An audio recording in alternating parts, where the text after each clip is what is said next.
irmãos retornem seus assentos e agradeço a disponibilidade e atenção de todos. Desejo que o Senhor esteja convosco e se faça presente no nosso meio para que possamos ouvir da sua palavra, compreendê-la e praticá-la. Amém.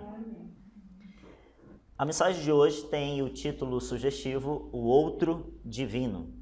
Como vimos no verso áureo, o verso central da mensagem, aqui temos a palavra de Jesus nas suas últimas considerações junto dos discípulos. Jesus estava ali dando as últimas, acertando os últimos detalhes, passando as últimas diretrizes para os apóstolos e chegando a certa altura do seu discurso, Cristo diz, olha, eu tenho tanta coisa para contar para vocês, mas no momento vocês não podem suportar. E aí, quando vier o Consolador, ele vai encaminhar todas as coisas para vocês. O Consolador que Cristo estava a falar é o mesmo tratado aqui no capítulo 14, verso 16, onde Cristo traz essa grande promessa. Eu rogarei ao Pai, e Ele vos dará outro Consolador, a fim de que esteja para sempre convosco. A Igreja Adventista do Sétimo Dia, movimento de reforma, tem como um dos seus pilares de doutrina a crença no Espírito Santo, como parte integral da divindade, sendo ela a terceira pessoa da divindade. E como tal, nós acreditamos piamente de que o Espírito Santo terá grande atuação no tempo presente, nos últimos dias da história deste mundo, pois é o espaço temporal do seu ministério principal, Porque sabemos que as três pessoas da divindade têm atributos particulares, atributos de atuação, de parte integrante no trabalho da salvação do homem. O Espírito Santo está atuando desde sempre, mas no decurso da história, no ocaso da vida humana nessa terra, na qualidade que nós encontramos hoje, o Espírito Santo atuará de uma maneira toda especial. Então, por que o Espírito Santo não é apenas um poder ou uma influência? Como que eu posso ter essa convicção? Como que eu posso ter essa certeza? A primeira delas que nós iremos tratar é de que o Espírito Santo não pode ser apenas um poder ou influência porque ele é uma pessoa. E uma pessoa é algo acima do poder ou da influência. Pessoa.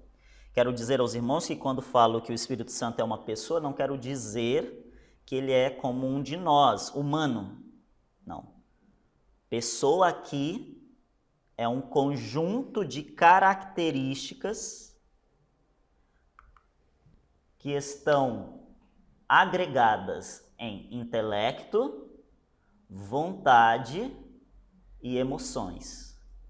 Portanto, um animal não é uma pessoa porque não tem intelecto, não tem vontade e emoções nesse conjunto, nessa trinca.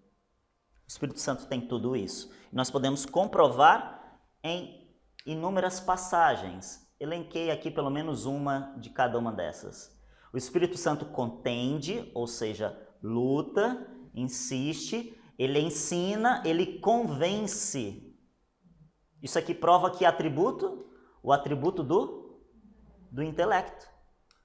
Ele arrasou conosco. Ele nos convence, ele dirige a igreja, auxilia e intercede. Olha que bonito. E também inspira, tem inteligência, pode ser. Qual é aqui o emoções? O Espírito Santo chora. E como é que ele chora? Com gemidos inexprimíveis. Ele fala, ele separa e envia, separa os dons, divide entre a igreja de acordo com a sua vontade. Então, se você tem um dom especial na igreja, foi por vontade de quem? Do Espírito Santo, que dividiu, que repartiu essa porção para você. Então, aqui nós temos que o Espírito Santo é uma pessoa, portanto, não pode ser apenas poder e influência. É mais que isso. É uma pessoa, pois tem intelecto, vontade e emoções.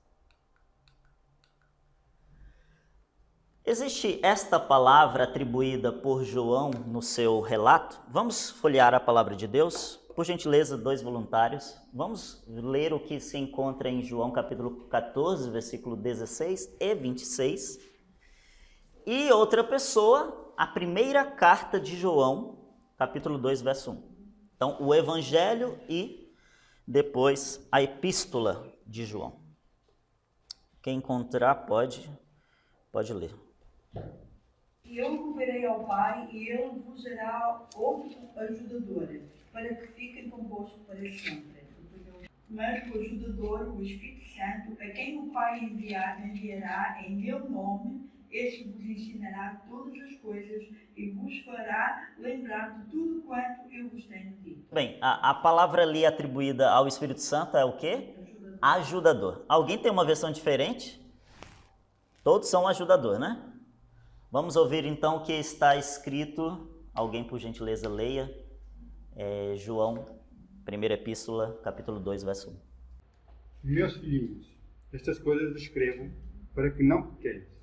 E, se alguém pecar, temos um advogado para com o Pai, Jesus Cristo, o justo. Muito bem. Interessante. Vejam só. Nestas duas passagens, nós temos uma palavra em comum. E a palavra em comum é esta, Parakletos, uma palavra grega, porque o Evangelho e a carta foram escritas em grego, embora João fosse judeu, mas foi escrita em grego. Então aqui nós temos essas duas palavras. Na primeira passagem que foi lida pela irmã, estamos falando de quem? De Deus, de Jesus ou do Espírito Santo? Do Espírito Santo. E eu enviarei o outro ajudador, né? Na versão da irmã. Aqui no caso, nós estamos falando de quem desta feita? De Jesus. Filhinhos, não pequeis. Se porventura pecarem, temos um advogado. Quem é o nosso advogado? É Jesus. Vejam só, a mesma palavra foi utilizada nas duas passagens e estão tratando de pessoas diferentes. Uma é o Espírito Santo, outra é Jesus. Parakletos tem essa tradução de auxiliar, ajudador, advogado, ajudante, conselheiro, consolador. Porque o papel do advogado naquela altura era um pouquinho só diferente da nossa. Era aquela pessoa que preparava o depoimento. É a pessoa que estava ali auxiliando para que o julgado, né, fosse se apresentar diante do tribunal. Então, o advogado era uma espécie de auxiliar, de ajudante. E nós sabemos que diante do Pai, Jesus é o nosso ajudador, o nosso auxiliador, o nosso advogado. Mas é interessante que Parakletos foi atribuído ao Espírito Santo, não é? O Espírito Santo recebeu essa nomeação de ser um nosso ajudador também, o nosso consolador. E o interessante é que o Espírito Santo, a palavra Espírito Santo, vem de uma outra palavra, já trago aquilo ali, vem de uma palavra chamada pneuma, que significa ar, espírito. E nós sabemos que ar é uma coisa, né? Não é um ser. O ser é diferente do ar, que é uma coisa. Como isso aqui é uma coisa. Portanto, são características e qualidades diferentes. Mas o Espírito Santo vai receber uma coisinha aqui no texto que vocês vão perceber como que fica fácil de entender por que ele é uma pessoa, pelo menos em termos verbais. Eu trouxe aqui esta menção do estudioso que diz que a palavra Paracletos era atribuída sempre a uma pessoa, e essa pessoa era a pessoa do advogado. Eu não posso chegar diante do juiz e digo assim, olha, quem é o teu advogado? O meu advogado é um poder. Não, você se apresenta com uma pessoa mesmo, um ser humano no caso aqui, né? Uma pessoa. E Paracletos é sempre uma pessoa. Por exemplo, a pessoa que anda pela rua e tem o problema da visão, ela sempre está com um auxiliar, né? Qual é o auxiliar dela? Um cão-guia. Se fosse na época bíblica e João estivesse falando dessa pessoa se apresentando com o seu auxiliar, João jamais utilizaria a palavra Paracletos para o cão. Por quê? Porque o cão não é uma pessoa. Então, João utilizaria qualquer outra palavra do idioma grego para auxiliar que não seja uma pessoa. Mas como ele estava a falar do Espírito Santo, que no entendimento dos escritores da Bíblia era uma pessoa, ele utilizou a palavra Paracletos, porque só pessoa podia ser um Paracletos, podia ser um ajudante. E daí, nós encontramos, que eu falei, pneuma, né, que é espírito, ar, sopro, a atribuição de um pronome pessoal. O pronome, ele. Nós temos 3 pronomes. Aquele que fala é o pronome 1, né, o primeiro, eu, primeira pessoa que fala. Quem ouve é a segunda pessoa, é com quem eu estou a conversar, tu. E a terceira pessoa, geralmente é o assunto, né? É aquele que está distante, é o ele. Eu, tu, ele. Quando está tratando do Espírito Santo, Jesus utiliza a palavra ele. Ele fala em hebraico ou aramaico, a linguagem que os discípulos estavam ali, né? A tratar. E Jesus fala, quando ele vier, ele vai indicar a vocês o caminho a seguir. E João, anos depois, anos à frente, escreve em grego, em outra língua. E ele utiliza para a palavra ele, esse termo grego, ekeinos. Agora aqui está a questão. No idioma português, nós só temos esses 3 pronomes pessoais, do caso reto, né? Eu, tu, ele. Quando você vai já para o inglês, você já encontra mais um pronome. Quando você vai para o grego, que foi a língua escrita na Bíblia, o Novo Testamento, nós encontramos um pronome neutro, ou seja, um pronome que é colocado para coisas, como é no inglês.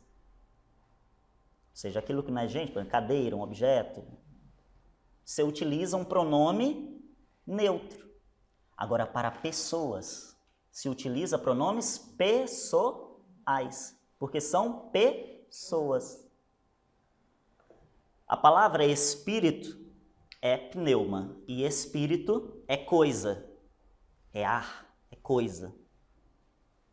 Mas quando encontramos em João 16, do 7 até o 15, nós encontramos na palavra pneuma a atribuição do pronome de pessoa.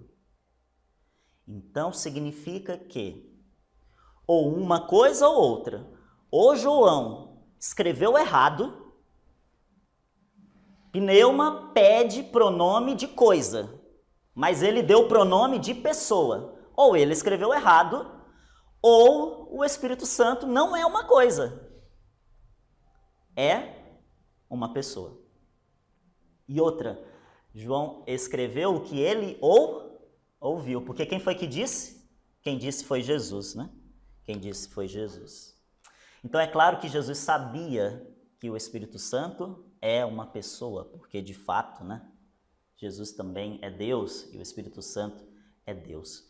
Então nós aqui encontramos naquela passagem que o Espírito Santo é uma pessoa. Isso eu estou trazendo para vocês detalhes textuais, explicações textuais, mas existem outras explicações para provar que o Espírito Santo é uma pessoa da divindade, não é uma coisa, um poder, uma influência. O que nós encontramos no Espírito de Profecia? Ao pecado só se poderia resistir e vencer por meio do quê? Poderosa atuação do que mesmo? Ou de quem? Da terceira pessoa da divindade, a qual viria, não com energia modificada, mas na plenitude do divino poder. Então aqui nós encontramos que, de fato, o poder que o Espírito Santo tem não é um poder simples, é um poder pleno, é um poder de Deus. Ele é Deus. O Espírito Santo tem personalidade, do contrário, o que aconteceria? Não poderia testificar ao nosso espírito, e com o nosso espírito que somos filhos de Deus. Mas ele também deve ser uma pessoa divina, porque do contrário não poderia perscrutar os segredos que jazem ocultos na mente de Deus. Então ele é uma pessoa, mas não é uma pessoa humana, não é uma pessoa qualquer, é uma pessoa divina, porque ele perscruta, ele se introduz nos mais secretos desígnios de Deus. Vamos então à frente? Tudo bem, sabemos que o Espírito Santo não é um poder ou influência porque ele é uma pessoa, mas ele também é Deus, não é verdade? Vamos provar como que o Espírito Santo é Deus? Primeiro, porque ele tem características divinas. Por que Jesus é tido como Deus? Porque ele tem características divinas. Por que Deus é diferente dos deuses? Porque Deus tem características distintas. E nós iremos ver que o Espírito Santo também tem essas características. Ele é onipotente, pelo poder dos sinais e prodígios na virtude do Espírito de Deus. Nós temos essa passagem mostrando que o Espírito Santo tem poder pleno, total, onipotente. Aqui nós já percebemos aquela questão, né, do pecado não poder resistir à operação poderosa do Espírito Santo. O Espírito Santo também é onipresente. Meus queridos, isso aqui é passado para nós no estudo antes do batismo, porque é um pilar da nossa fé. Isso está sendo passado agora porque, quem dera, pudéssemos revisar as doutrinas. O tempo vai passando, as coisas vão se introduzindo na igreja, na sociedade, e a gente vai perdendo o pé, né? Perdendo a firmeza nos pilares da fé. E o Espírito Santo é onipresente. Para onde me irei do teu espírito e para onde fugirei da tua face? Se eu vou ao fundo do mar, lá tu estás. Né? O teu espírito lá está, porque é onipresente, está em todos os lugares. Olha que passagem linda. As circunstâncias podem nos separar de todos os amigos terrestres. Meus queridos, essa semana bateu uma saudade lá em casa da nossa família, mas não tem como ir. As circunstâncias podem nos separar de todos os amigos terrestres. Nenhuma, porém, nenhuma circunstância pode nos separar do celeste Consolador, ajudador, auxiliar, Paracletos, Jesus. Não, Espírito Santo, na verdade. Onde estivermos, onde formos, Ele estará sempre ao nosso lado para apoiar, suster, erguer e animar. Estamos falando do Espírito Santo. Ele está em todos os lugares.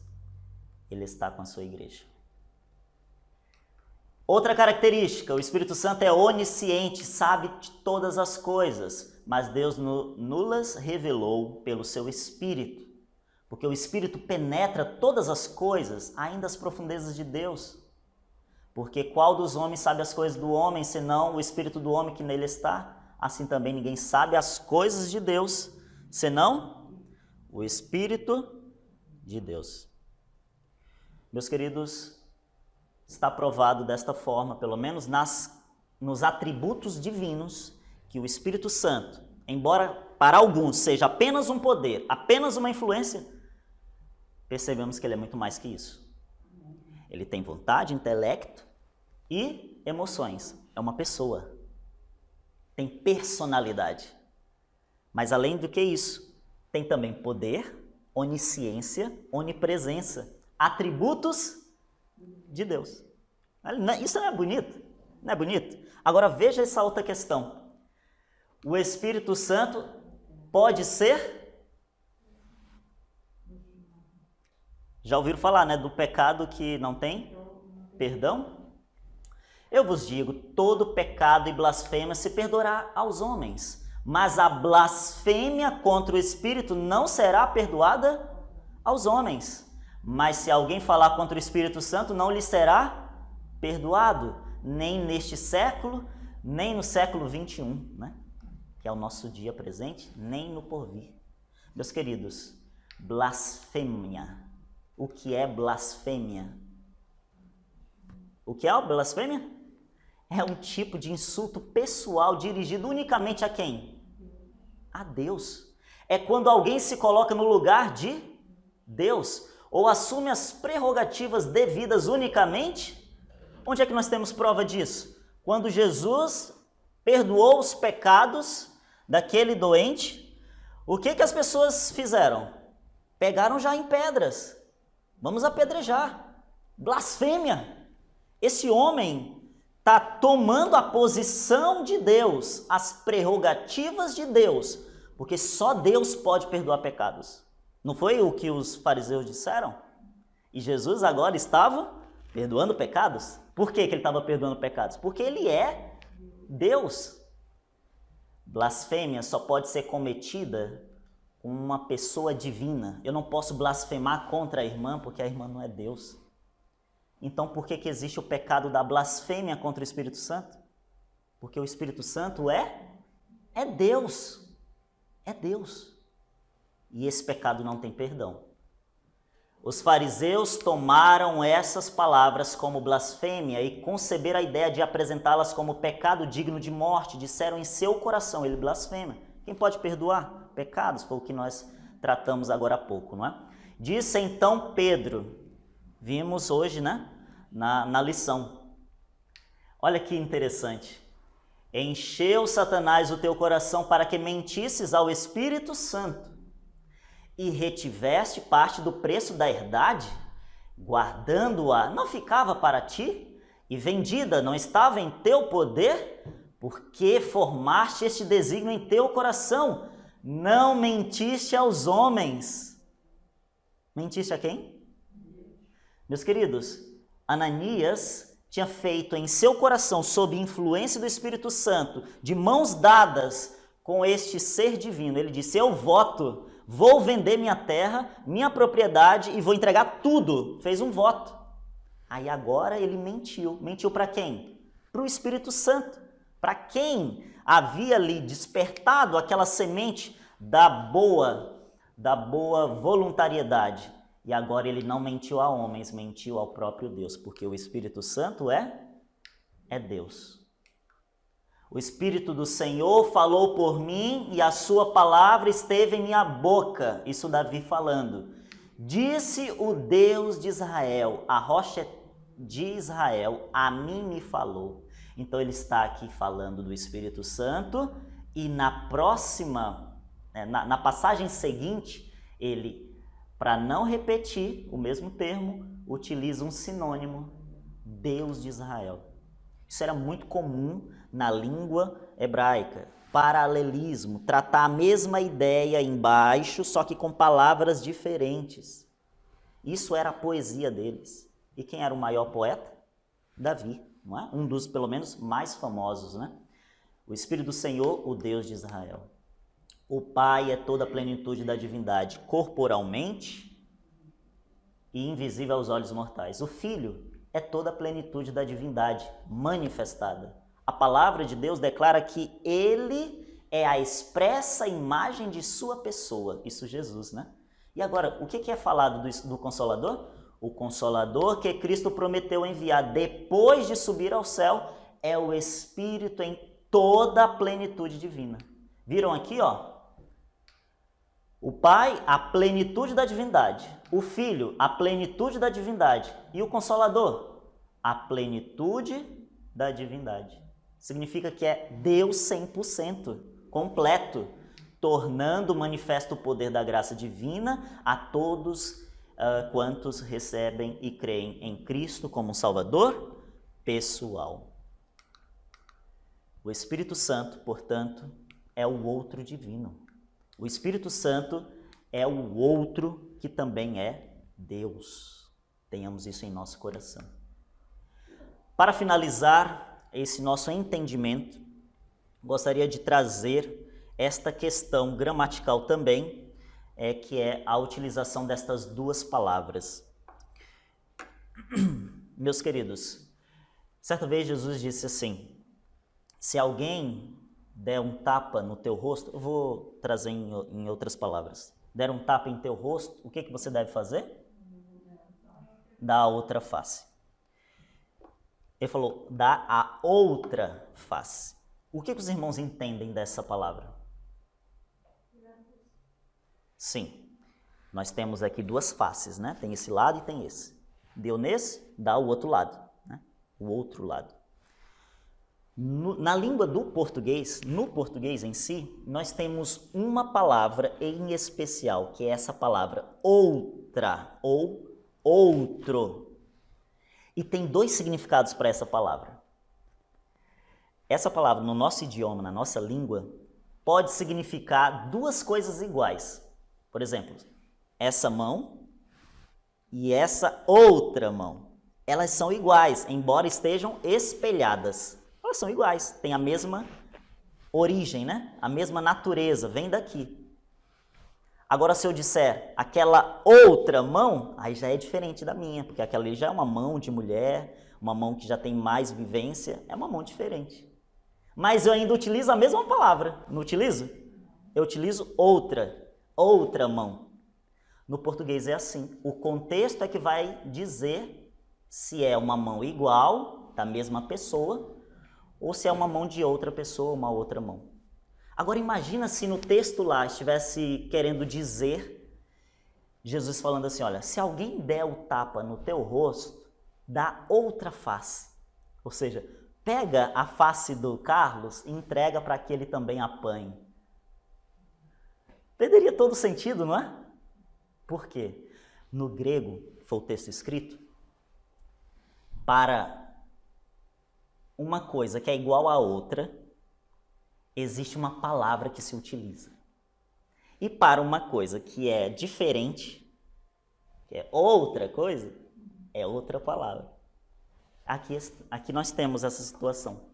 Para coisas iguais, que vêm da mesma origem, natureza, utilizavam alós. Para termos diferentes, utilizavam héteros. O irmão já sabe, né? Heterossexual, homem com mulher, diferentes. Percebem? Então vamos ver a aplicação nos versos. Já que já explicamos, né, que o alós é da mesma espécie e o héteros é de espécie diferente, ou seja, de uma coisa diferente da outra, né? Eu, porém, vos digo que não resistais, que dê a face, qual foi o termo utilizado? Alós, outra face da mesma espécie, ou seja, a face da própria pessoa, o outro lado, Agora, temos mais uma aplicação do alós. E Pedro estava da parte de fora, à porta. Saiu então o outro, mas é um outro alós, né? O outro discípulo, que era conhecido do sumo sacerdote, e falou à porteira, levando Pedro para dentro. João, ele está falando, era o outro discípulo conhecido. Então, os dois têm a mesma característica, eles são discípulos conhecidos. O outro discípulo que era conhecido. Então, eles são da mesma categoria. Por isso que o texto vem com alós. Agora, alguns versos que não usa alós, utiliza heterós. Porque se alguém for pregar-vos outro Jesus, que nós não temos pregado, ou se recebeis outro Espírito que não recebestes, ou outro Evangelho que não abraçaste, com razão sofrereis. Conseguem perceber que esse outro aqui Não é da mesma categoria, é diferente. É um evangelho corrompido, é um espírito que não é divino. Nessa passagem, no original, não é alós, é heteros. E finalmente, ninguém pode servir a dois senhores, porque ou há de odiar um e amar o outro, ou se dedicará a um e desprezará o outro. Não podeis servir a Deus e a Mamon. O outro senhor aqui é de espécie diferente, de natureza diferente. Nós entendemos essa palavra de Jesus, que é: não podemos servir a Deus, que é um senhor, e a Mamon, que é um senhor diferente. Entenderam que no grego, que foi a língua escrita da Bíblia, naquela passagem, eles têm duas palavras, heteros e alós, para esse termo, outro. E que, dependendo de qual termo utiliza, o entendimento das pessoas é que esses são da mesma categoria, do mesmo grupo, da mesma espécie. E se utiliza essa palavra, eles são diferentes. Como mesa e cadeira, são coisas diferentes. Então, é heteros. Agora, essas 3 cadeiras aqui são alós, porque são da mesma categoria. Agora eu pergunto para vocês, em João 14,16, qual palavra foi utilizada para a palavra outro? Foi alós ou heteros? Os irmãos acreditam? O que está escrito lá em 14,16? Vamos ler para finalizarmos? 14,16. João. Eu rogarei ao Pai e Ele vos dará outro ajudador, para que fiquem convosco para sempre. Muito bem. Outro consolador. Foi utilizado alós para outro ou heteros para outro? O que os irmãos acham? Alós. Essa é a resposta. Quando o escritor falou, descreveu o que Cristo disse, ele descreveu dessa forma. E eu, como é que é, irmã? Rogarei ao Pai e Ele vos enviará alós consolador. Ou seja, um consolador na mesma categoria do anterior. Quem era o consolador anterior? Cristo Jesus. Este era o consolador do mundo naquele momento. E ele precisava subir ao Pai para que o outro descesse. O outro na mesma categoria, no mesmo grupo, na mesma espécie. E qual era a espécie de Jesus? Divindade 100%, plenitude da divindade. Só que de uma maneira diferente. Enquanto Cristo era uma plenitude pessoal, carne, visível a todos os homens, o Espírito Santo tem a sua prerrogativa, mas é plenamente Deus também.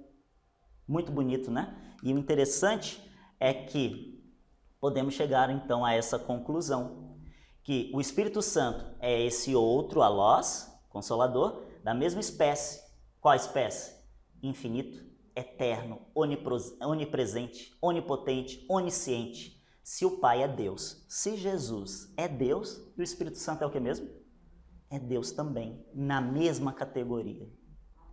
E esse Deus, 100%, está ao nosso lado nesses últimos dias. A sua atuação começou no momento em que Jesus subiu, o outro desceu para que estivesse com a igreja.